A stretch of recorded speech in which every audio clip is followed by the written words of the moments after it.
Thanks for being here. Subscribe to Cheating Stories Best, so you don't miss new stories. In the past a journalist, and in the future an editor, will our today's hero's wife fall for such a man? Today's story has a similar plot. Enjoy watching it. After the divorce, I waited about a year before I called Winslow Hubble.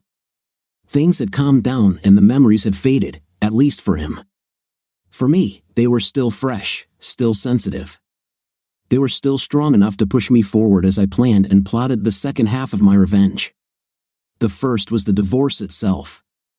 It went by pretty quickly. Neither Ashley nor I had enough money to make it interesting to the lawyers. When the facts of the breakup came to light, her parents were not interested in supporting Ash's plans to tie me up in court. As for the division of property, we didn't have much. We rented a house and earned about the same amount, so everything went pretty smoothly. Despite Ash's best efforts, she didn't want to break up, but I did. It took her quite a long time to understand that she was no longer steering the ship of our relationship. I tried to gently convince her, but when that didn't work, I threatened to send a video of her cheating to everyone in her address book. She deflated like a punctured balloon. And now, less than a year after Ashley carried out her extramarital affairs in her marital bed, we have separate apartments, separate bank accounts, and completely different lives. We've always had a variety of friends. We tried to merge them for a while, but her work buddies were part of the Brooks Brothers financial district crowd, and mine were more of the used to be a starving writer, now I'm a corporate salesman at Doc Martin's tribe. As we eventually learned, a bloodthirsty jackal and a mischievous otter do not get along well together. I thought about punishing Ashley for her infidelity, but in the end, I decided that divorce was sufficient retribution. In just a few nights of disgusting intim, she had deprived herself of a wonderful marriage, a nice apartment she couldn't afford on her own, and a promotion at her job. She worked for the investment firm Pierce, Bateman, Potter, Gordon, and McDuck, known as Pearson Bateman, which prided itself on having a stable married workforce. Unfortunately, Ash no longer fits into this category. She could still work her way up, but it would take longer and be a more difficult task. Sometimes I wondered which loss hit her harder, our nice place on the Upper West Side, our marriage, or her express route to the corner office. But actually, I think I already know. Ash received Winslow in the divorce. I suppose she would have preferred him to go with me, but she broke the egg, and I had no problem leaving her to clean up the mess. Winslow Hubble, you see, was my wife's lover. No, forget it, lover is not the right word. Everything that happened between Winslow and Ashley had nothing to do with love or even affection. He wasn't her boyfriend either. I haven't been keeping tabs on my ex-wife since we broke up. In fact, I've done everything I can to cut myself out of her life completely, but I'd bet my last penny that she hasn't given him any time since I sent him the video of them together. If I had to call Winslow something, I would call him the guy whose manhood unlocked my marriage. He was neither the instigator nor the beneficiary, at least not after the few evenings he spent in my bed. Winslow was a key, a tool whose purpose was to be used and then discarded. Winslow's phone buzzed twice before he answered. The double bell was a high school trick that he carried through college to his job at Pearson Bateman: never look impatient, never look desperate, never pick up the phone on the first ring. If you know this trick, it just looks pathetic. The same can be said about Winslow. His voice, aristocratic, arrogant, Winslow Hubble speaking. Hello, Winslow, this is Charles Walker. Chuck Walker. A name from the past. I heard a smirk in his voice. His leather seat creaked as he leaned back. What do you need, Chuck? Do you have money that you want to invest? Winslow probably knows that my little nest egg is less than a rounding error for most of Pierce and Bateman's clients. No, I'm fine now, Vinny. I smiled, knowing the nickname would make him flinch. I just thought it was high time you and I talked. Winslow snorted. Well, I can't imagine what we can talk about, Chuck. We don't move in the same circles anymore. He allowed himself a small, rich laugh, or in fact, you don't move in those circles at all. I can't even imagine why I should want to have a drink with you. Well, Winnie, it's like this. You still have your wife, and I still have the video. I guess it's time for me to provide some information about my ex-wife and me. I'm Charles Chuck Walker, a former journalist who now makes money editing fluffy articles about the charity work of Polylevel, a very large and well-known corporation. It's not the most rewarding job, but it pays well, the people are nice, and it helps ensure I have something better than cat food and a short-term heroin addiction when I retire. As for Ashley, she is an investment banker working in the wilds of Wall Street. In contrast to the tainted idealism that adds a bit of hypocritical flair to my office, Pearson Bateman holds to the firm belief that money creates its own morality. Simply put, if it's profitable, it's good.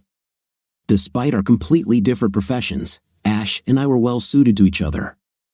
We were both 30, old enough to think seriously about children but young enough not to think about them too seriously. I am 5 feet 5 inches, green-eyed, brown-haired, and in good shape, which I maintain by going to the gym 3 times a week and walking 5 to 10 miles a day. Ash is 5 feet 8 inches with dark brown hair, piercing blue eyes, and a body that haunted my dreams both before and after we got married. We met at the We Were Promised Jetpacks concert in Brooklyn, where she spilled beer on my 3rd best-selling t-shirt, and I got her phone number. I talked to her a lot that evening. We skipped the opening performance of the Scottish reggae band and sipped beer in the small smoking area outside. I'd been around the New York dating scene long enough to know that she was something special, beautiful and brilliant with a bubbly sense of humor and a direct, straightforward, honest demeanor that constantly caught me off guard. I later learned that she was the youngest of 5 children and had 4 older brothers who shared her outspoken honesty and mischief. The following weekend, we agreed to go on a date to a Muppet exhibit at the Museum of the Moving Image, and I found that the humor and intelligence I noted during our first meeting persisted even after my beer glasses disappeared. For that matter, once I was sober enough, I seemed even more impressed to recognize the nuances of her subtle banter. 6 months later, she had my ring. A year later, we got married. This was 4 years ago. Staying married in a big city isn't easy, and we both worked hard at it. I knew that Ash sometimes stayed late at the office, and she knew that I sometimes had to struggle to meet a deadline or finish one of the freelance articles I wrote on the side. We tried to coordinate subway rides and organize dinners, but some days we only saw each other for a few minutes in the morning and an hour or 2 in the evening. Nevertheless, we tried to keep the weekends free, corresponded by email to keep each other updated on events, and never forgot important dates or anniversaries, even the silly little ones like Spilled Beer Day and First Real Date Day. I learned that Ash is a chameleon. In a museum, she is intelligent and erudite without being arrogant. Hiking through the Adirondack Mountains, she is rough and competitive, oblivious to the scrapes and bruises she gets chasing me down the trail. After a few cocktails, she became playful and silly, eager to join in my F. Scott Fitzgerald fantasies of being young and wealthy in New York. We jumped into several fountains and had a wild night behind some trees in Central Park. Don't believe the hype, the hottest thing about it was the fear of getting caught. While dating, living together, getting married, and building a life, she was discovering new sides of herself, cleverness in her humor, vulnerability in her caring. It was as if she was making gifts out of these parts, offering them to me when I least expected it. At work, Ash the chameleon let her predatory side out. I was able to catch her hint every Thursday night at Pierce and Bateman's weekly happy hour. The firm has a permanent lease on a back room at 3 Olives, a prim and stylish establishment in the financial district with enough burgundy leather armchairs, hunting prints, and dowdy British cuisine to embitter even the most dedicated Anglophile. Although weekly attendance was not officially required, failure to show up, especially with a spouse in tow, was an admission that you didn't care about advancing your career. So every Thursday night, I made small talk with Ashley's money warrior colleagues, absorbed gossip from her office, and watched her work the crowd. Most of Ashley's coworkers are smug ex-students, and many of their spouses are the kind of lacquered blondes who studied art or early childhood education in college and were looking for husbands with serious earning potential. I tried to blend in, but you can talk only so much about rooftop bars and Jimmy Choo shoes before you just want to take a bullet. Luckily, Martha, call me Marty, Hubble came to my rescue. In appearance, Winslow Hubble's better half looked like another starved, bleached, and varnished wife of a Pearson Bateman employee. However, one evening my assumptions about her were dashed when Abby Van Vorten talked about her husband's new hobby of curling, a Canadian game in which you push granite discs across an ice-covered surface. So let's figure it out, Martha muttered. She boasted that her New England blue blood husband was spending a small fortune to learn a game played by redneck Canadians. I looked and saw a smirk playing on her face. Martha, I realized, had uttered her version of a colloquial Maria, a salvo designed to find out whether I was a sympathizer or just another person in the pod. Redneck or Rockefeller, inbreeding seems to be widespread, I muttered in response. However, this is a dangerous game. It's hard to play polo with your eyes constantly squinted. We were going to the races. Marty, I learned, was a woman in the Martha Stewart mold, from her driving ambition to her dry Mojave sense of humor. Like the great Mrs. Stewart, Martha Hubble, née Petsky, began life from humble beginnings, working her way from a working-class Pittsburgh neighborhood to a well-established college and eventually to a promising marriage to a man whose Anglo-Saxon surname is slightly more prestigious than her Polish-Lithuanian one. She had a job at a well-known publishing house where she had already made a name for herself, but it was generally assumed that it was only a matter of time before she quit and started releasing little Hubbles. At Pearson Bateman's never-ending happy hours, Marty and I would usually find each other in a corner somewhere, exchanging witty comments and passing the time while our spouses worked the crowd. They went their separate ways. Ashley, still paying off her student loans, spent most of her time sipping soda and using her brains and integrity to hook up with guys in very nice suits. Meanwhile, Winslow, who probably celebrated most of his childhood birthdays at the yacht club or the 19 Club, passed the time drinking gin and tonics and telling dirty jokes to his former fraternity mates. It was hard not to notice the difference in class. Ash was trying to fight her way into the lifestyle Winslow had taken for granted. Meanwhile, he went with the flow, confident that if he failed, there would always be another brother, another investment firm, another cocktail party. And if you believe the gossip, in case of failure, he could always return to mom and dad and a fat salary managing the family fund. These were our Thursdays, Ash cruising the happy hour waters like a great white shark, Vinny frolicking nearby like a happy little seal, and Marty and I drinking cocktails, watching shows, and absorbing gossip like a pair of quiet sea anemones. It wasn't my favorite way to spend my free time, but Ash was happy and Marty was having fun, so I didn't complain too much about having to put on a suit and support my wife. Our marriage was a balancing act between two young people with jobs that were too demanding and a connection that was too important to lose sight of. It was a marriage of quiet admiration and exhilaration, principles and compromises, the kind that a young couple makes when they come to terms with it and lay the foundation for a lucrative career, a home, children, and the rest of the American dream. It was difficult, but we worked on it, and it worked to our advantage. That's not to say it was all easy. Ashley has a jealous streak that I found outrageous, considering how attractive she was. On the other hand, I have my own problems with the green-eyed monster. In a city of 8 million people where the fear of missing out on a bigger and better deal is as much a part of life as subway rides and hot dogs boiling in the same water throughout the day, I found it hard to believe that my wife had settled on me. Oddly enough, it was reassuring to know that she thought so highly of me. The bigger problem was Ashley's sense of justice. In the office, her morale was flexible, a necessary characteristic if you want to make it on Wall Street. But in Ashley's personal life, her sense of right and wrong was rigid and unshakable. When she felt wronged, Ash would immediately take revenge, and her revenge was, at least in my opinion, twisted, treacherous, and diabolical. This usually happened like this. After Ash was convinced that she had been sinned against, she confronted the offender and presented her reasons, often in a raised voice. At this point, a sincere apology or a series of apologies in some form of repentance might be enough to bring balance to the universe. But if the offender continued to prove their innocence or had not shown enough remorse, Ashley's inner avenger came into play. On the surface, Ashley let the argument die out and life seemingly went on as usual. However, in the background, she worked diligently, weighing the evidence, making a verdict, and calmly assigning what she believed was the appropriate punishment. There was no appeal court, no stay of execution, no higher power. When Ashley delivered her verdict, she didn't need outside confirmation to say she did the right thing, and she rejected any arguments that she went too far. Sometimes I wondered where Ash got her sense of justice. I assumed that this was a consequence of her childhood, the childhood of a little girl who sometimes found herself at the mercy of 4 huge brothers.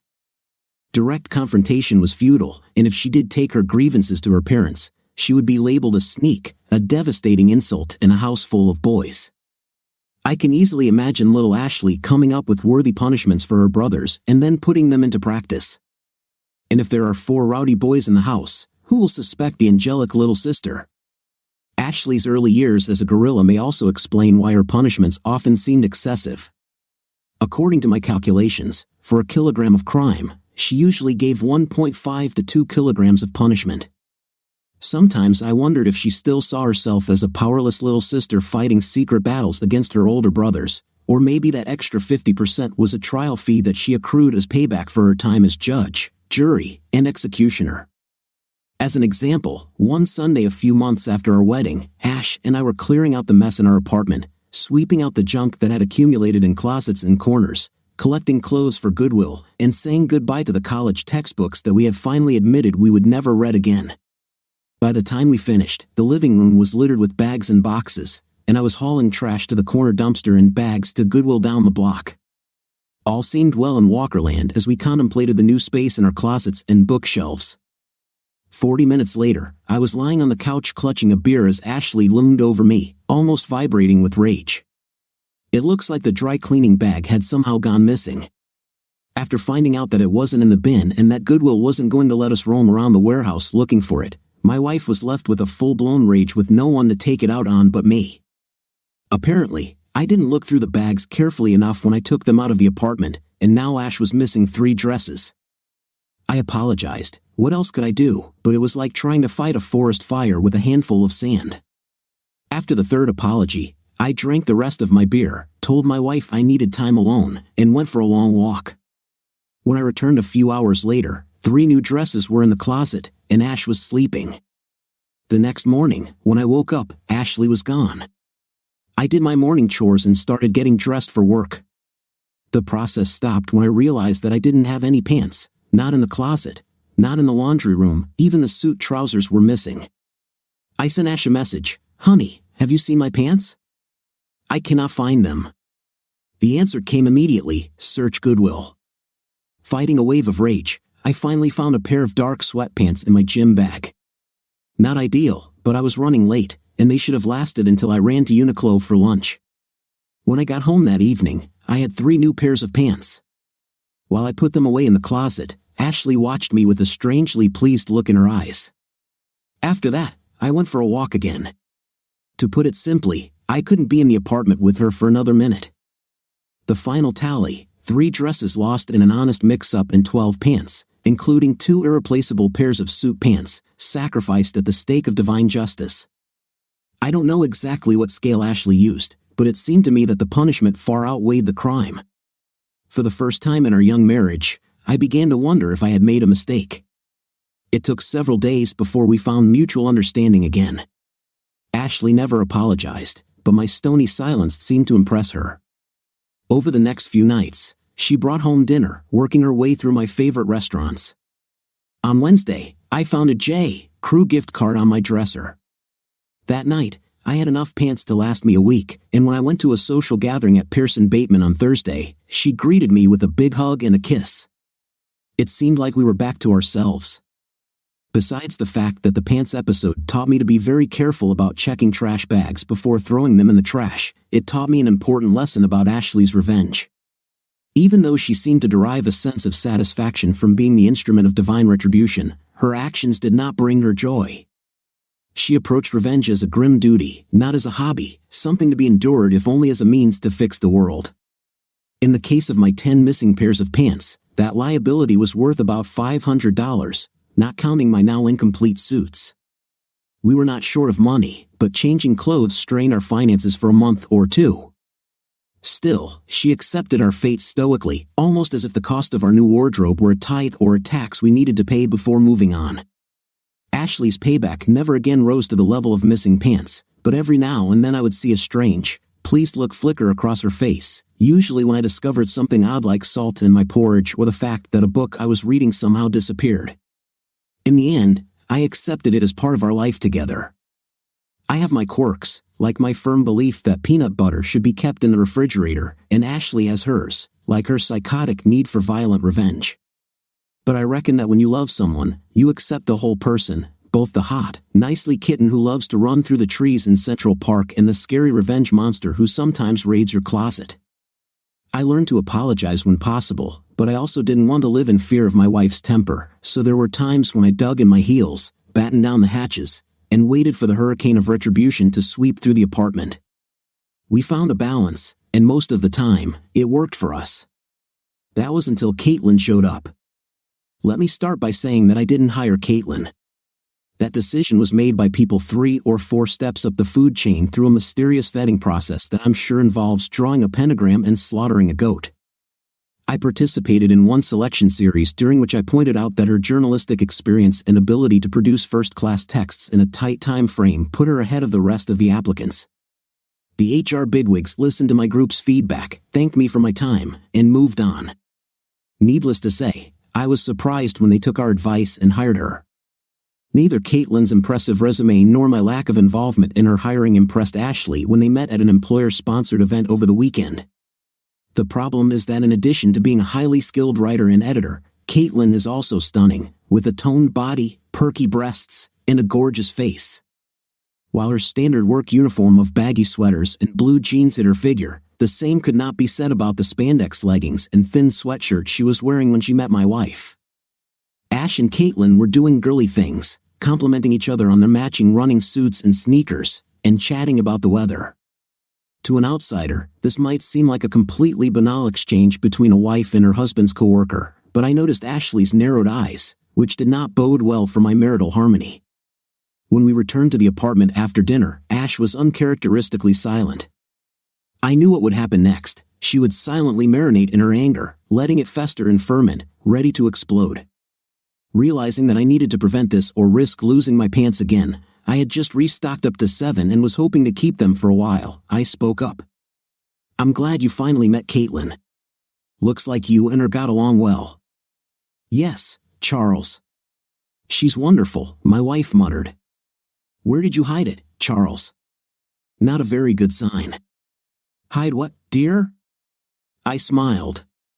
"We don't communicate with my colleagues too often. In fact, I think today you met half of them for the first time." "Nonsense. I saw them all at the Christmas party." I kept a smile on my face. "That was 8 months ago, Ash. Heck, half the office has already changed, transferred, or moved. Or in Caitlin's case, she was hired." She frowned. "What are her qualifications?" "BA in English from Brown University with a focus in business writing. She worked in journalism for 5 years and in digital marketing for another 3 years. In general, the same as me." I grinned. "Except for Brown, of course. At the rate she's going, she'll eventually become my boss." Her voice had softened a little, but her gait was still stiff, like that of an attacked dog on high alert. "So, you will work under her?" I looked around. Ash still had steel in her eyes, but she was already smiling. God bless, I thought. "Of course not, my dear," I smiled back. "You are the only woman I'm under, and I would hardly call it work." Ash's grin grew even wider, and when we got back to our apartment, there was a competition to see who could get without clothes first. In bed, she was on fire. She pushed me onto my back and took me almost immediately after I took off my pants. It was hot but intense, and I had the feeling that she was laying claim to me. By the time she was done, it seemed like there wasn't an inch of me on my body that she hadn't touched, kissed, squeezed, kneaded, or marked.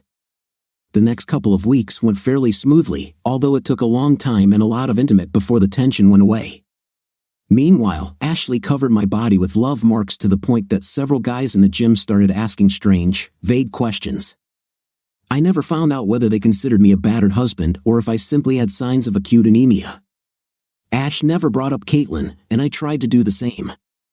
I suppose it's standard in the cheater's handbook to never mention the other woman, but in my case, I just didn't want to upset the apple cart.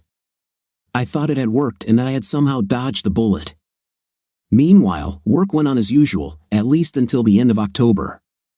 Every year, my company releases a huge report describing its projects around the world. No matter how well we meet deadlines or how many emails we send, project managers at various charities inevitably wait until the last minute to send their reports.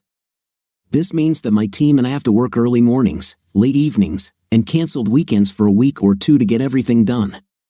We call it Hell Week, figuratively, I know. Did I mention that we are writers? When Hell Week arrived, everything was almost back to normal for Ash and me.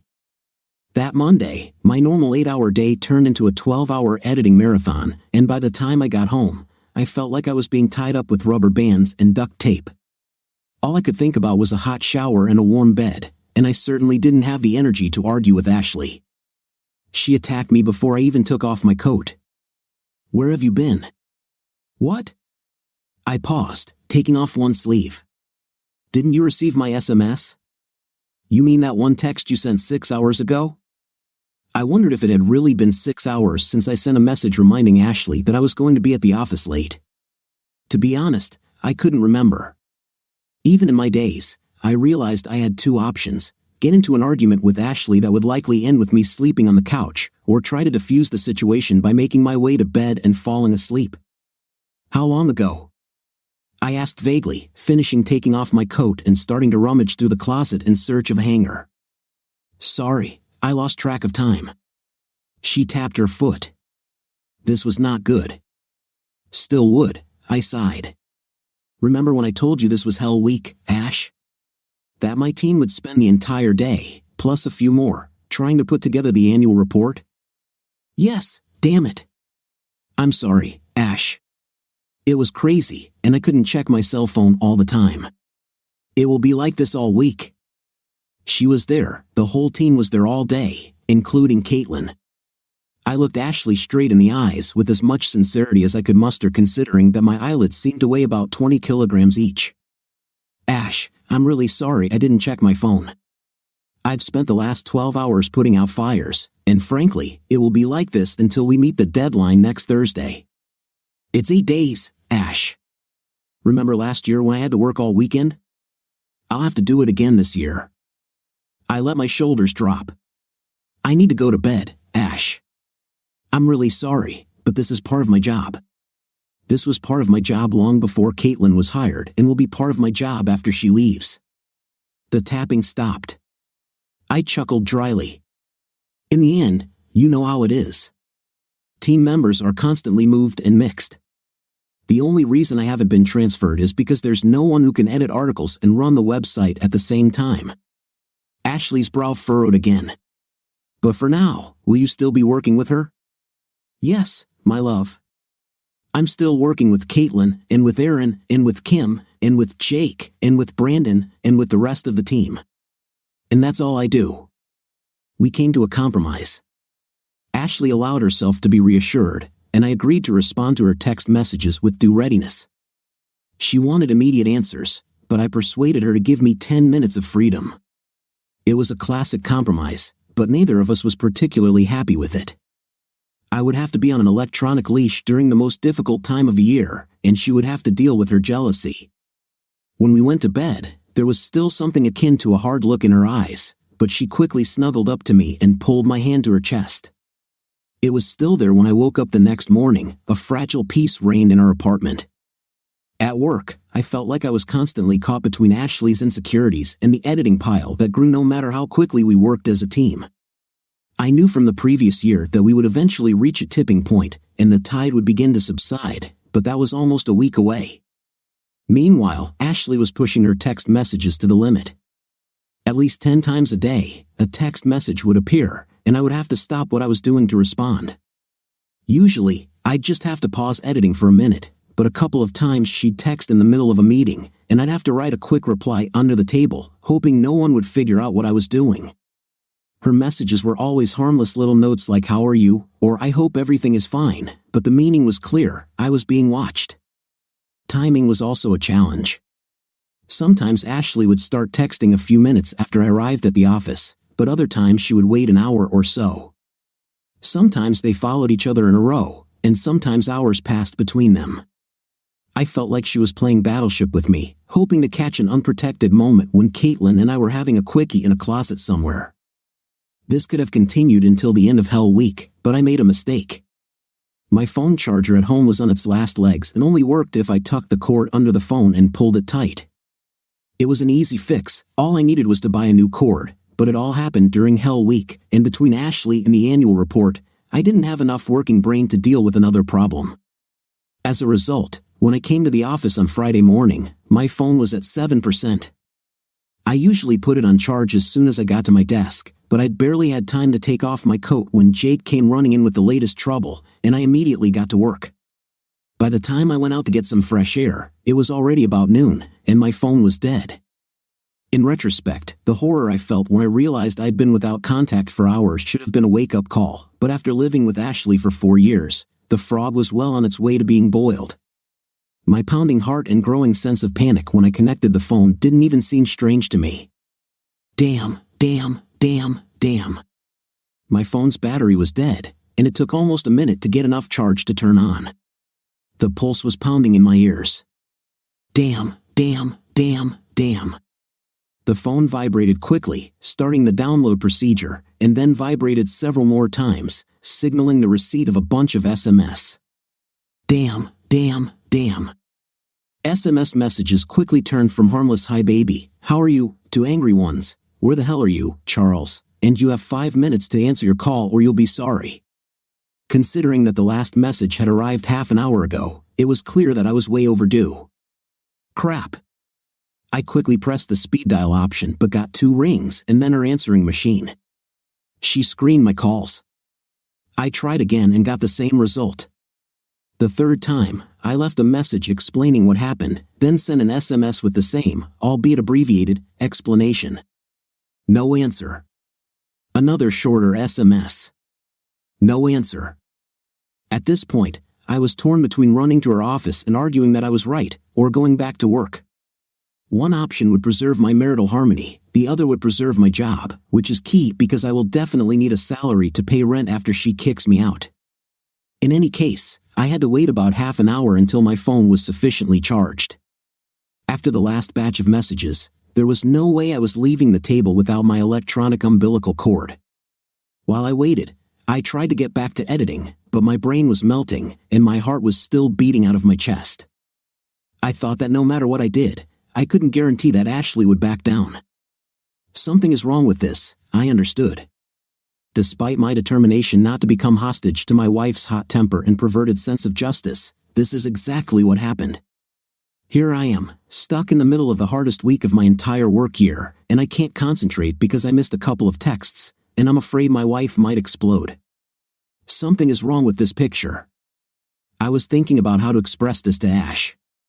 What can I say? How do I explain that I can't live in fear of her temper or that her thirst for revenge could destroy our marriage? I thought about sending a text message but immediately discarded the idea. This is a conversation that needs to be at face-to-face, perhaps in a therapist's office. I was thinking about how to broach this topic when another text message arrived. Everything is fine. All fine. God, I almost had a heart attack. Ashley spent the last 3 text messages kicking my 5th place thoroughly. This is definitely not normal. It's hard to read emotions over text messages, but I figured either Ash had realized she was being crazy and had let me off the hook, or more likely, she had found me guilty of some crime and was already planning my punishment. Then another realization hit me. No matter what Ashley's message meant, there wasn't a damn thing I could do about it. Going to her office was risky, and trying to dissuade her via SMS was stupid. I realized that all I could do was ride out the coming storm and hope that when it passed, my marriage and my wardrobe wouldn't suffer too much. I actually tried to leave work early, but by the time I got home, it was already 8:30 p.m., and like every night that week, I was shattered. Standing in front of my apartment door, I took a deep breath, gathered my strength, and went inside. "Darling, I'm home," I called. "I am in the kitchen." Her voice sounded normal, and I allowed myself a little optimism. Maybe things won't be as bad as I thought. On the other hand, her cheerful voice raised some concerns. Why isn't she more upset?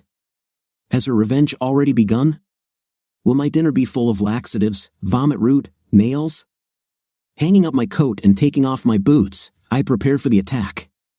Instead, I received Ashley with a relaxed smile on her face. "Welcome home, honey," she chirped, hugging me. The kiss she gave me was warm, loving, and slightly minty. What's happening? I was still in damage control mode. Hello, my love. Sorry, I missed your SMS today. My phone was dead in. She smiled. Don't worry about it, honey. You explained everything in your message. She stood up and kissed me again. No buts. Mistakes happen. On the way home from work, I bought you a new cord. Who is this woman, and what did she do to my wife? In hindsight, I probably should have investigated further, but it was almost 9 p.m. I had just returned home from 12 hours of work, and having barely prevented one heart attack, I didn't want to cause another. With a sigh of relief, I gave in. Thank you, Ash. I'll make sure my phone is charged tomorrow. She smiled widely again. Watch this, baby. Ash and I agreed that she would be in charge of dinner during Hell Week. She ordered Chinese takeout, and I poked around a bit, but the day threw me off track, and I soon found myself dozing over my plate. It's time for me to go to bed, I said. You are walking, she smiled at me again. Maybe after a while, I want to read a little, I replied. Cold, I walked to the bathroom, took a bath, and fell into bed. As I was dozing off, I noticed a slight smell of something in the air, maybe an air freshener. I didn't have time to think about it before sleep took over.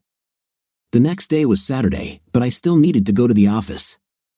I got up, took a shower, and dressed quietly before leaving the bedroom.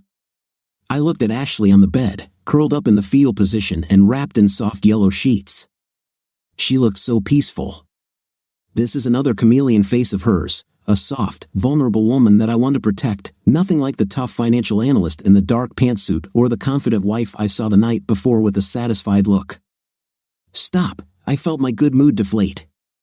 Crap. I shook my head. You shouldn't create problems where there are none, I told myself.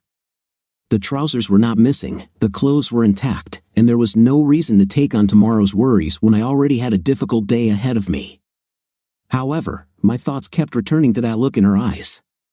Did it really happen?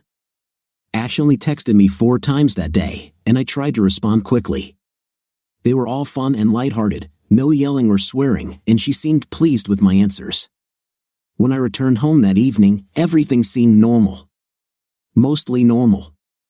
Her kisses were even more minty than usual, and she ordered chicken and lemon sauce from a Greek restaurant. She often ordered takeout, but I wasn't going to fight about it. I looked for that satisfied sparkle in Ashley's eyes. Maybe it was there, I wasn't sure. No matter how tired I was, I thought I was imagining everything. In the bedroom, I smelled the air freshener again. Honey, it smells strange here. Did you spray something? Yes, I think one of the neighbors smokes. There was a very strong smell. Strange. A few neighbors actually smoked weed, but we usually smelled it in the hallway, not in the bedroom. I shrugged. The mystery is solved. Sunday morning was the same. I woke up at 6 o'clock, took a shower, and dressed in silence. I looked at Ashley nestled on the pale green sheets, looking like some kind of mermaid or Botticelli's Venus, albeit dressed in a flannel nightgown. I kissed her and left for the office. Later, it occurred to me that on Saturday, the sheets were yellow, and on Sunday, they were green. I shrugged. We change our sheets fairly regularly, but we don't have a set schedule. I think Ash just decided it was time to change the bedding. That night was the same, peppermint kisses, food from the corner diner, notes of air freshener, uninterrupted sleep. Maybe the smug look on her face the next morning, a quiet shower, a silent farewell, and a kiss to my wife, dead asleep and comfortably nestled on the white sheets. That day I was at work. Damn, white sheets. I couldn't think of any reason why Ashley would change her sheets 2 days in a row, well, not one that I would like to consider. Add in a freshener and perhaps a pleased look, and Ash seemed to be upping her revenge game. If she does what I thought, then this is not just the disappearance of pants but irreparable damage to married life. For a moment, I doubted whether I really wanted to know the truth but realized that this is a case where ignorance is definitely not bliss. I can't live with my suspicions, and if they are true, I'm pretty sure I won't be able to live with my wife. Before I could change my mind, I did some research and placed an order on Amazon. $26 including expedited shipping, and a pair of spy cameras was on its way to me. I prayed that my suspicions would be wrong. That evening, peppermint kisses, Moroccan food, air freshener, and rose-colored sheets. The look of satisfaction was definitely there. I looked in the laundry basket, but it was empty. Damn. On Monday, the wave of editing peaked and began to recede. The pile of stories began to dwindle. The end was near. At 11 o'clock, I received a message in the mail that my parcel had arrived. By midday, work had slowed down a bit, and my employees barely looked up when I told them I had to run to a meeting. The cameras were disguised as a smoke detector and an alarm clock, and installing them in my bedroom was a piece of cake. Ash wrote 5 text messages that day. At 5:15 p.m., I received a message that the cameras had activated. Apparently, my wife got home early. An hour later, I received the last text from Ashley. I wanted to know the truth, but if the video was what I thought it was, it would soon begin a process I hoped I would never have to go through. I was messing around with my work and decided I wouldn't watch the video until the next day. If my marriage is over, it can wait one more night. I texted Ash to let her know I'd be home at 8:30. I wondered if she would get angry, but I couldn't bring myself to care that much. My emotions were muted and clouded as if I could feel them through a fog. At 8, I stumbled home that evening. Peppermint kisses, takeout pizza, air freshener, a satisfied smile, and yellow sheets again. This made sense since we only have 4 sets of bedding. This also explained yesterday's trip to the laundry. As I tossed and turned in bed that night, I realized that no matter what was in the air, I never wanted to smell air freshener again. The next morning, Ash lay curled up in bed, beaming in the morning sun. I looked at her for a long time. I'll miss this. Between insomnia and fear, I was still in a deep fog. I became aware of it when it dissipated. I realized that an ocean of pain awaited me. I got dressed and showered in silence. Ash blew one last kiss goodbye. Things had mostly calmed down at work. It might be another 2 or 3 days before we're done, but there was light at the end of the tunnel. At 11 o'clock, I told the team that I was going to a quiet place, a conference room that the company had equipped with sofas, chairs, and a couple of small tables. It was essentially the corporate version of a college study room. It was also the only place where I could watch videos from my bedroom in relative privacy. The only other person there was Kim, one of my colleagues. She was curled up in a chair by the window, completely immersed in her laptop. I settled down on the sofa at the far end of the room. If the videos showed what I expected, I would want my back to the wall. My plan was to listen to the video rather than watch it. I reasoned that seeing Ashley in the arms of another man would make her impossible to forgive, and I didn't want to close off all options, including reconciliation, before I knew what I was dealing with. So, I put on my headphones, queued up the smoke detector video, and slammed the screen shut. From the sounds of it, it was exactly as bad as I expected. The camera was motion activated, so it started recording when someone entered the room. I heard the rustling of clothes and laughter and then a strangely familiar voice. From what I heard, it became clear that my wife was pleasuring some man while he laughed at me. About halfway through the audio, I recognized the voice. It was Winslow Hubble. My vision blurred, and I closed my eyes, feeling tears rolling down my cheeks. I was crushed, yes, but also confused. I'm not going to say that Ash works in an office full of Chippendale models, but in a vat of testosterone poison that was Pearson Bateman, there is no shortage of toned bodies, strong chins, and chiseled features. But instead of getting herself an office hunk, Ash chose the flabby, fattest trash from the small part of the gene pool for night. It didn't make sense. The soundtrack provided clues to Winslow's appeal. A moment later, he began again to mock the size of my manhood and praise his own. I didn't expect Ashley to come to my defense, and she didn't. She was never a particularly vocal lover, but apparently, Winslow Hubble inspired her to new achievements. She screamed and complained that her intim had never been so amazing. Winslow pushed her, demanding to know if my manhood was less, my night less perfect, my control of her body less perfect, and Ash gave him what he wanted. It's not easy to hear that you're worthless in bed, and it's especially hard to hear yourself compared negatively to a worthless sack of crap like Winslow Hubble. Then I heard Winslow's sound be loudly, and Ash followed it with a series of screams that rose to an operatic crescendo, the likes of which I had never heard from her before. Her screams pierced my ears, driving my thoughts away, leaving only fragments.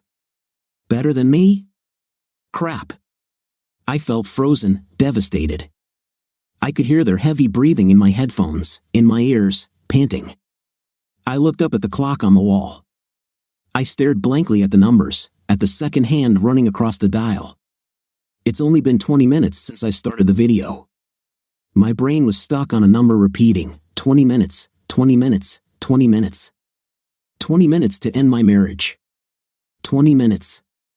Considering the time it took to undress, please your lover, and lay on the bed, how much time was left? 5 minutes? 10? How good was Winslow? Isn't this guy as gifted as a Clydesdale? Does he know some long-forgotten Oriental secrets that make women arrive at the finish line like freight trains? Is there really an intimate genius buried in that plump, pompous body? Ashley and Winslow were still puffing in my ears. Then he spoke. From the conversation, I realized that he wanted to humiliate me in every possible way. Ash asked, "Why does this turn you on so much?" Winslow chuckled, "Your ideal husband. Every Thursday, I watch him and Marty have their little conversations and look at us all as if they're so smart, so much better. I wonder what he would say if he knew I was here giving you this." She snorted with laughter, "Do not dare. Don't worry, my dear. I'm not going to do anything that would jeopardize that or my marriage, for that matter." I opened the computer and pressed pause. The camera was focused on the two of them. Winslow was all red and sweaty, his mouth open, his eyes half closed. Ash lay next to him, the sheet pulled up to her collarbones, her eyes sparkling with smug satisfaction. That damn look. I couldn't figure out what it was, joy, satisfaction, cruelty. 20 minutes. Over the years we've been together, I thought I'd learned a few things about Ashley, including the fact that she wasn't the quickie type. Night with her, even her quickie night on weekdays, was slow with a lot of languid foreplay and teasing. The idea of ripping her clothes off and pushing her to her breaking point in less than half an hour was simply unimaginable. Either Winslow is some kind of hot wizard or something else is going on. I needed to watch the video. From the sounds I was hearing, my marriage was already over, and I couldn't imagine doing any more damage. I thought gloomily, maybe I'll learn something new. I rewound the video back to when they first entered the bedroom, a little over 19 minutes, then I pressed the play button. I've heard stories about the Nixon-Kennedy debates. People who heard them on the radio were confident of Nixon's victory, and those who watched them on television were confident of Kennedy's victory. Watching Ash and Winslow, I finally understood this phenomenon. Ashley was the host from the very beginning. Seeing her with Winslow made me realize I was watching a master class in seduction. Her every glance, every smile and grin was designed to convince him that he was, in fact, an irresistible Don Juan, and this was complete nonsense. When I saw his equipment, I laughed in surprise. This man was, well, let's just say, not gifted. At first, I wondered why she pulled Winslow down, but when his face was hidden, everything became clear. When he couldn't see her anymore, Ash didn't have to watch her expression. Although she continued to declare that he owned her body in bed, her eyes were focused into the distance and her expression remained blank. I knew that look. Ashley was a million miles away mentally, going through her shopping list, planning dinner, or imagining herself on a beach somewhere. It was not a look of bliss. She gets this look when she's going through something slightly unpleasant, like giving blood or cleaning the sink drain. I imagine that this is exactly what she looked like at a gynecologist's appointment. As I may have mentioned, Ashley's body has haunted my dreams, and for good reason. She was a vision, a classic work of art, Botticelli's Venus. Winslow, on the other hand, was barely recognizable as a man, pale, cheesy flesh, greasy and slightly. Seeing them together was like watching a manatee trying to mate with a Madonna statue. I couldn't help but burst out laughing, even though tears were still dampening my cheeks. In front of me was Ash, taking revenge on me for some imagined insult by doing something so unpleasant that she had to mentally distance herself. But Winslow, imagining himself the master of the universe, taking away the spoils of war from the man below him, loudly declared his intimate superiority over the poor idiot whom he cuckolds. And me, the poor man, watching my wife do what was clearly the intimate equivalent of taking out the trash while she loudly admonished her partner, trying to hurry him along. In an instant, I understood why Ash chose Winslow. It wasn't lust or desire. In fact, it was quite the opposite. She chose him because he was simple, accessible, and a relationship with him was unlikely to develop into a long-term one. Most importantly, Ashley knew that she would not receive pleasure from night with him. If she had chosen one of the square-jawed jocks from her office for revenge, the scales of justice would have swung the other way, from divine retribution to corrupt infidelity. So instead of having an intimate out of joy, she did it out of obligation. Instead of choosing a partner who attracted her, she chose one who disgusted her. She hurt herself to hurt me. I understood Ash's reasoning to some extent. I even respected it, but I couldn't get past it. Watching what was happening on the screen, I realized that she was scaring me. Throwing out a closet full of pants is extreme but also slightly funny, and it has become a silly story I sometimes tell friends after a few drinks. But in the process of turning Ashley's justice into a comedy act, I allowed myself to overlook the darker aspects.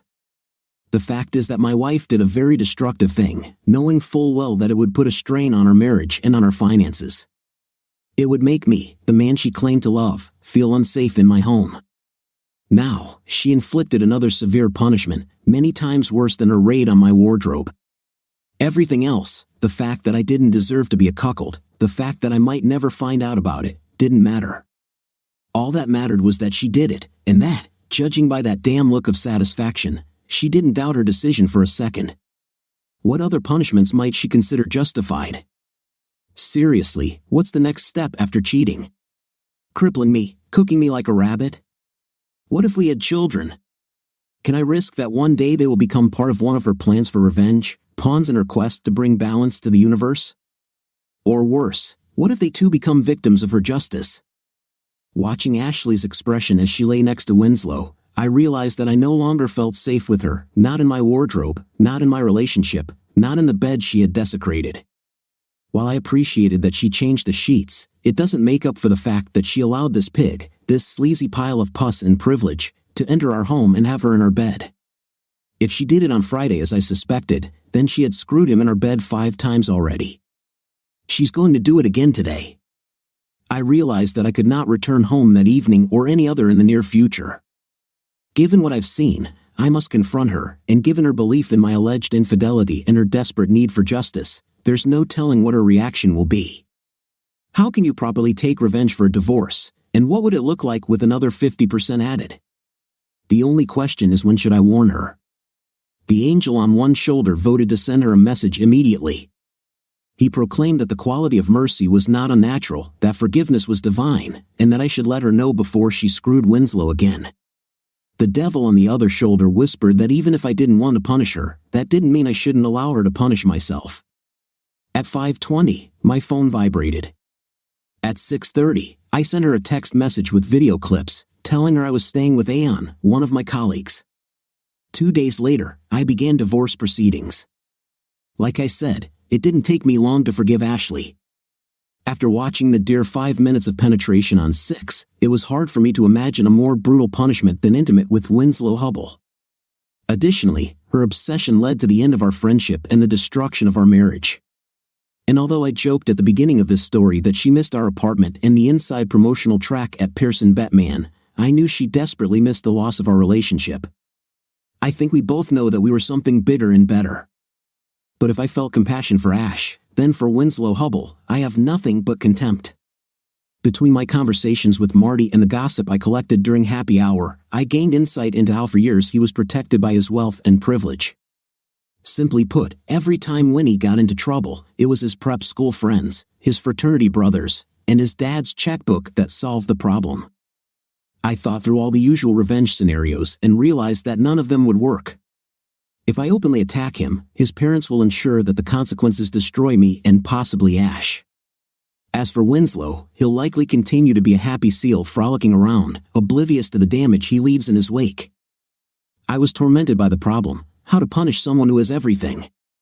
Lying in bed at night, I remembered Winslow's dialogue on video, his comments about how I am a cuckold and how he is intimately superior to me, his need to know that he is better than me. And then I realized that there was something that I could learn from Winslow Hubble. It will take some time and a lot of research, but what the heck? I no longer spend nights at home with my wife. And then 6 months later, I called him. Winslow agreed to meet me at 3 Olives, where they had happy hour on Thursdays. I did everything I shouldn't have done, chose a bar that Winslow knows, where he is completely comfortable, arrived 5 minutes later to give him time to take a seat and order his first drink. He figured he'd be wearing one of the suits his parents' tailor had made for him, so he chose comfortable jeans, a blue blazer, and a white shirt. He was shaved and groomed, so I left my hair slightly unkempt and didn't bother shaving off the 5-hour stubble. Winslow thinks I'm inferior to him, and I wanted to do everything I could to reinforce that impression. When I approached the table, Winslow was dressed exactly as I had imagined, a pompous Windsor tie, a striped suit, a Brooks Brothers wool shirt, cufflinks. His half-lidded eyes studied my casual clothes, noting every detail. He saw himself as the master in a chair in a bar for powerful men, sitting opposite the man he had defeated. I felt unstable, just as I wanted. He didn't get up to greet me. "Winslow," I said, taking off my backpack and sitting down. "Chucky," he smiled, "long time no see." "Yes, for a long time. Give me a second." I signaled to the waitress and gave her my order while Winslow looked at me. Obviously, members of the lower classes should not ignore those above them when ordering a gin and tonic. When she left, I turned to him again. "Winnie, thanks for coming." He blushed at the nickname. "I don't have much time," he snapped. "Why am I here?" "Well, to be honest, I need some closure." He chuckled and shook his martini glass. "I would imagine a divorce would do that." "Yes, that definitely put an end to it between me and Ash." I nodded to him. "However, you and I also have unfinished business." Winslow laughed. "I can't even imagine what it could be." "Maybe it's that your wife decided to try another man," he grinned, "the best, and you, of course, just couldn't resist." "Why, Ashley is a beautiful woman," his eyes sparkled, "and she's very good in the bedroom. Besides, from what she said, you weren't giving her what she needed." "We'll come back to this later. After I found out about you too, I thought about revenge.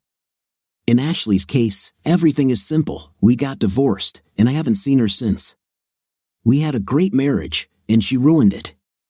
She'll have to live with it." I sipped my drink. "You, however, turned out to be a tougher nut to crack." "What are you talking about?" "Here's the thing, Vinny, you are protected. Let's say I do the obvious and beat you to a pulp." His eyes widened, and he slowly removed his hands from the table. "I have no doubt that I can do it, and I'm sure it will be a lot of fun. But as soon as I have time to wash the blood from my hands, your parents will lock me up." I looked down at his hands on his lap. "Besides, you're probably the kind of guy that mom and dad make you carry around a panic button, in which case, I'll be lucky if I get a few punches in before the hired guards take me to the floor." Winslow blushed and pointedly put his hands back on the table. He took a sip of his drink, a big gulp. "So, you're not going to try and beat me up?" "No. The same goes for murder. I'm sure I can find someone to put a bullet in you. Maybe I can even save up some money and find a real professional who can make you disappear." Looking at his face, I tried not to grin. I needed to look serious. "But then I'll be FAI with the same problem. Your parents will undoubtedly hire a bunch of investigators, and I'll have to worry about all the evidence my killer will leave behind. Sooner or later, he'll be caught, they'll get in touch with me, and then I'll end up in jail, this time charged with murder and with a few thousand less to spend on my legal defense. Why not leave everything as it is?" "I'm sure I could," I interrupted him. "I thought about an adult film out of revenge. I could send a video of you to your friends, your parents, your work." Winslow was starting to turn a little green. "But what's the point? Your parents already know what you are like. They've been cleaning up after you for years. Besides, as soon as mom and dad find out about my attempts to tarnish your good name," I snorted, "well, I think my days at my current job will be numbered. As for my next job, I'm guessing it will include the phrase, 'Would you like some fries with these?'" Winslow leaned forward. "So, will you leave everything as it is?" "Not really. I took a folder out of my backpack and put it on the table. I realized that there is one thing I can do, but before we get to that, have you ever wondered how much your parents protect you? I don't think, yes. I don't believe that you know how to do this. I took some photos from the folder and placed them face down, planning my revenge. I did a lot of research. It's amazing what you can find when you have a lot of time and a bottomless well of anger. For example, do you remember Mary Gray and Danielle Brennan? A look of shock flashed across Winslow's face, but he tried to control it. I don't remember. Perhaps I met them in college. I snorted. Don't be modest, Winnie. You did much more than just meet them.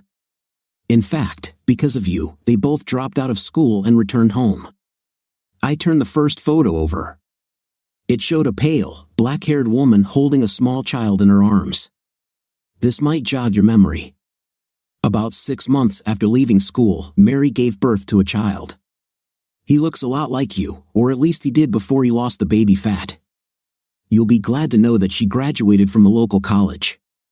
From what she writes on Facebook, they are both doing well. He chuckled mockingly, but sweat began to form on his forehead. There's no way you can prove that this child is mine, he stammered. Don't worry, Mary won't testify against you. On the other hand, young William did not sign a non-disclosure agreement, and his DNA is ironclad proof of paternity. I raised an eyebrow at him. If I were you, I wouldn't plan to go into politics. Winslow's face flushed, and he began to look slightly tense.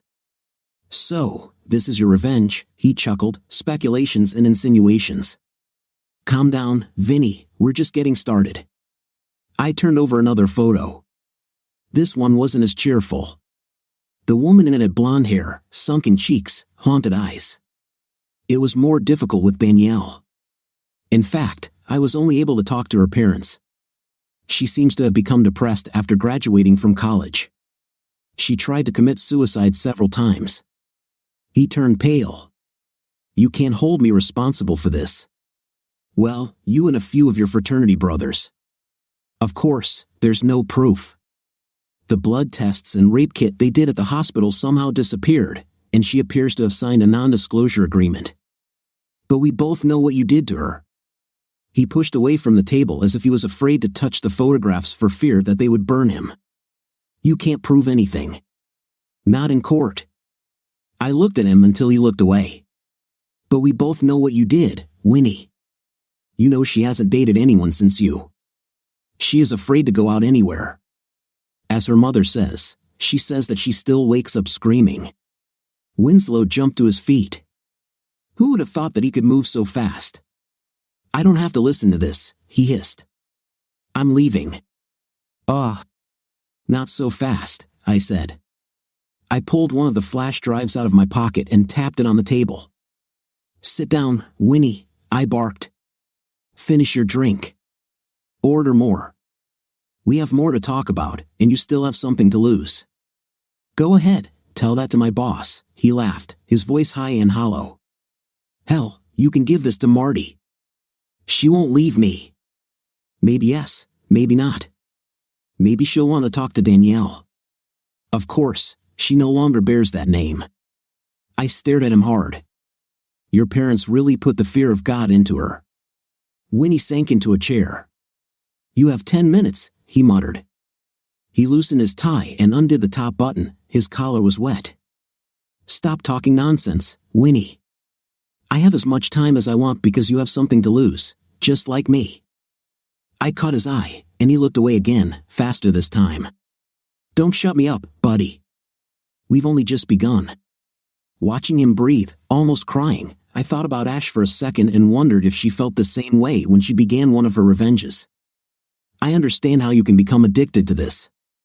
I took another breath. Let's move on to the second part. Funny you should mention your job, Vinny. You're right, Mary and Danielle won't get you fired. Hell, you won't even get fired because of Ashley, although that would be hard for her. Unlike you, she needs her job, and also unlike you, she is not untouchable. If your little afternoon delight comes out, it will destroy her. You, of course, will remain free. I chuckled. Hell, if you don't rob a bank, you'll probably end up at Pearson Bateman until they carry you out on a stretcher. What are you talking about? He crossed his arms. I think he was trying to look stern, but from where I sat, it looked like he was trying to cover up his soft underbelly. Don't you know? I drank my gin and tonic. Don't you remember Goldfarb's score? So what? You lost $500,000 because of a mistake that an intern could have noticed. Have you ever wondered why you weren't fired? The courageous face crumbled into dust. It wasn't my fault, secretary. I shook my head. Yes, the secretary took the blame upon herself. You'll be glad to know that she received a reward for this and an excellent recommendation. She now works at Babbitt and Gallum. She seems happy too. Okay, Chucky, he roared. If you know so much, tell me why didn't I get fired? Does he really not know? I studied his face. Isn't it obvious, Vinny? Who's always looking out for you, always saves your 5th place. I saw that understanding had descended on him. That's it. Do you understand? I saw another small piece break off from Winslow Hubble.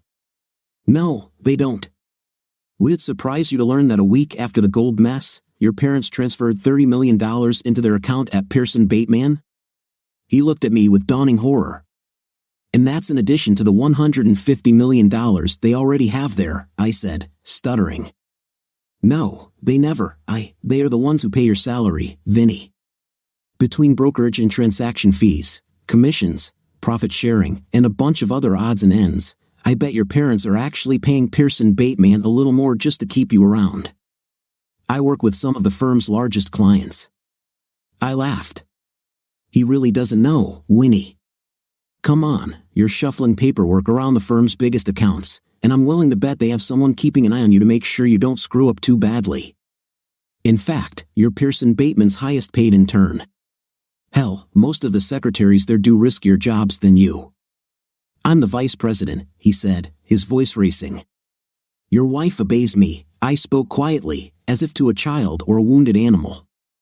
You will be vice president as long as your parents invest their money in Pearson Bateman.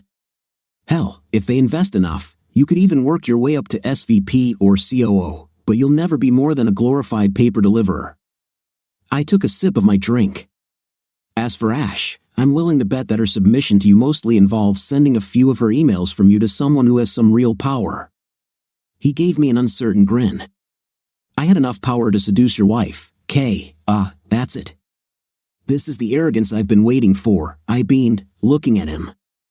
This seemed to upset him. Now we come to the main thing. Are you ready, Winslow? Yes, you, expletive. My wife, in my own bed. And how many times was that? 4, 5, 6. And then I put the hammer down.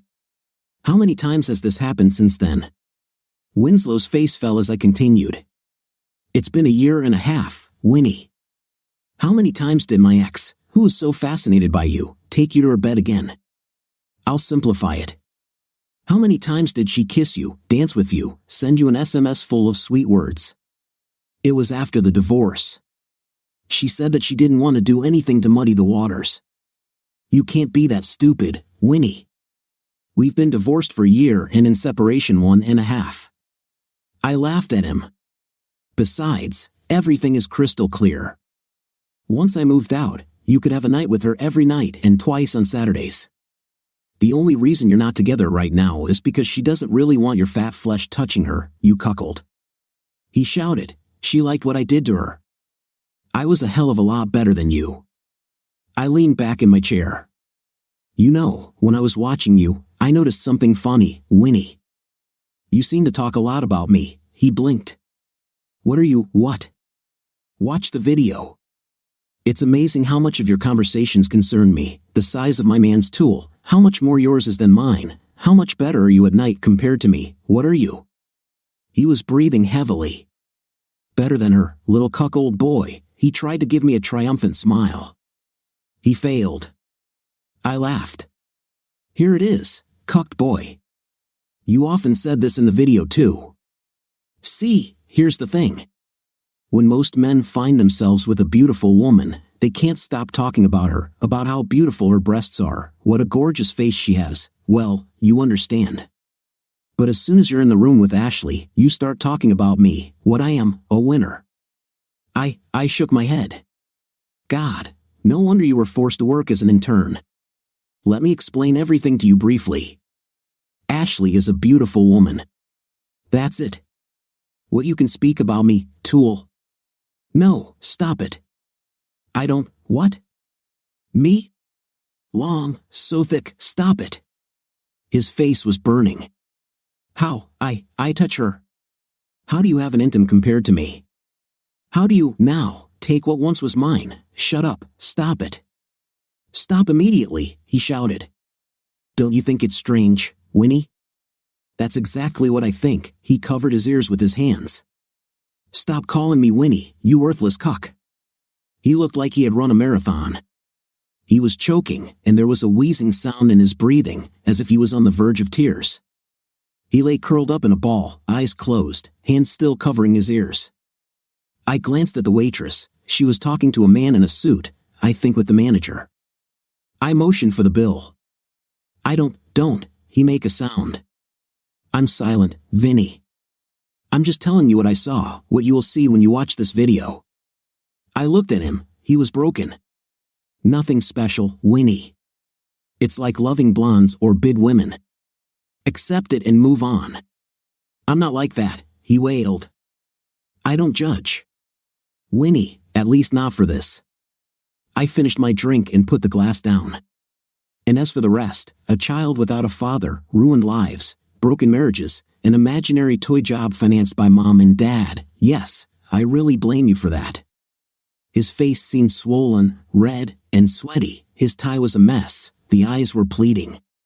What about the video? You're not going to give it to Marty, are you? I burst out laughing. Winnie, Marty has had the video for a year now. I gave her a copy as soon as the divorce was finalized. This copy is yours. I handed him the flash drive across the table. What? But she didn't say anything. Not a word. Winnie, I wouldn't want to speculate about why Marty stayed with you or, for that matter, why did she even get together with you? I don't know what kind of devilish deal she made to get her 5th place out of Pittsburgh, and I'm not going to blame her. I pulled out a second flash drive from my pocket. As for why she stayed with you, maybe it's devotion, love, or maybe because your prenup gives her $500,000 if she stays married to you for 5 years. Your 5-year wedding anniversary was what, 2 weeks ago? 3, he answered absently. Yes, I don't always remember dates well. Congratulations and many more happy years to come. But before I go, this is for you. I slid the second flash drive across the table to him. This is a video that I shot. Let's call it Chucky and Mrs. X. You can't see her face, and we've blurred out any distinctive features, but I think you'll recognize her voice. I paused and picked up my backpack. Or maybe not. She often makes sounds and screams. It's funny, though. The video is 2 hours long, and I'm pretty sure I didn't mention you once. Subscribe to our channel so that your second chaff doesn't cheat on you, and go ahead and listen to the next story because this story is nothing compared to the next one. If you're under 18, don't even think about listening to the next one. What do you think of our story today? I thought the story was quite interesting and exciting, especially the moment where he finally confronted his abuser and set things straight. What was your impression of the story? Write in the comments. Until new videos.